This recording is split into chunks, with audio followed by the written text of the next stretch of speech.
मेरा नाम मोहम्मद शरीफ है और मेरा ताल्लुक़ डिस्ट्रिक्ट खैरपुर मीरठ से है। मेरे education initial cadet college Larkana से है और उसके बाद फिर मैंने government college university Lahore join की। बीएस ऑनर्स हिस्ट्री में मैंने डिग्री हासिल की बैक इन 2013-17 और ड्यूरिंग यूनिवर्सिटी मेरी सीएसएस की जो जर्नी है वो स्टार्ट हुई और इसमें जो कॉलेज है उसने भी बड़ा पॉजिटिव रोल प्ले किया। जैसे मैंने डिग्री की 2017 में, तो 2018 का जो पीएमएस है वो फर्स्ट एग्ज़ाम था जो मैंने क्वालिफाई किया। अनफॉर्चुनेटली सीएसएस 2018 में I failed Islamiyat by just 3 numbers, लेकिन फिर 2019 का सीएसएस अगेन दिया, वो भी क्वालिफाई किया और पीसीएस 2019 वो भी क्वालिफाई किया। So with the grace of God I can say that I have hattrick in competitive exams और I never failed essay for all the 4 times I appeared in the competitive exam. Training के बाद I got posted in Balochistan और अभी currently मैं Balochistan police में as ASP अपने फ़राइज़ sir अंजाम दे रहा हूँ। एक एवरेज एस्पायरेंट की जो प्रिपरेशन है मेरे ख़्याल से वो कोई 16 महीने तक की एक जर्नी होती है। बाकी जो लोग 4 महीनों में, 6 महीनों में या 10 महीनों में कर लेते हैं वो अपने आप में यकीनन अबोव ह्यूमन एक एंटिटी हो सकते हैं। जो तैयारी है उसको फिर 3 फेजेस में डिवाइड करना चाहिए। वो है कि फ़र्स्ट फ़ेज़ जो है वो नॉलेज गैदरिंग फ़ेज़ होना चाहिए, सेकंड रिवीजन और थर्ड पेपर अटेम्प्टिंग फ़ेज़ होना चाहिए। जो फर्स्ट फ़ेज़ है जिसमें नॉलेज गैदर करनी है उसमें ये चीज़ें करनी है, सब्जेक्ट सिलेक्शन करनी है, ऑप्शनल्स की शुरू आपने कंपलसरी से कर लेनी है, Pakistan affair, current affair, then Islamiyat और फिर ऑप्शनल्स को स्विच करना है।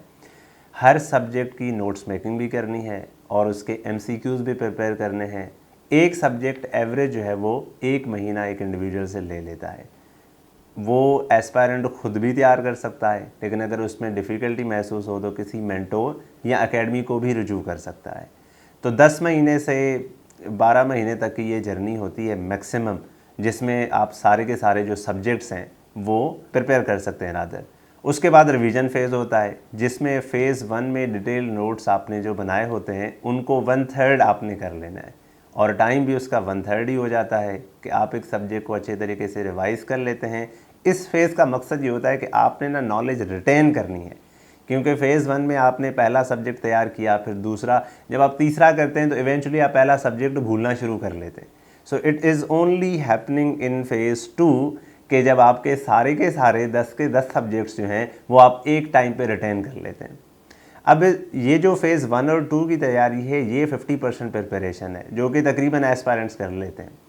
अक्सर जो असल तैयारी है 50% वो है पेपर अटेम्प्टिंग स्किल्स में, क्योंकि इस एग्ज़ाम का मकसद ये नहीं है कि आपने कितनी किताबें पढ़ी हैं या कितनी बार आपने रिवीजन की है। इसका मकसद ये है कि आप एक गिवन टाइम फ्रेम में एक सवाल को आंसर किस तरीके से कर लेते हैं।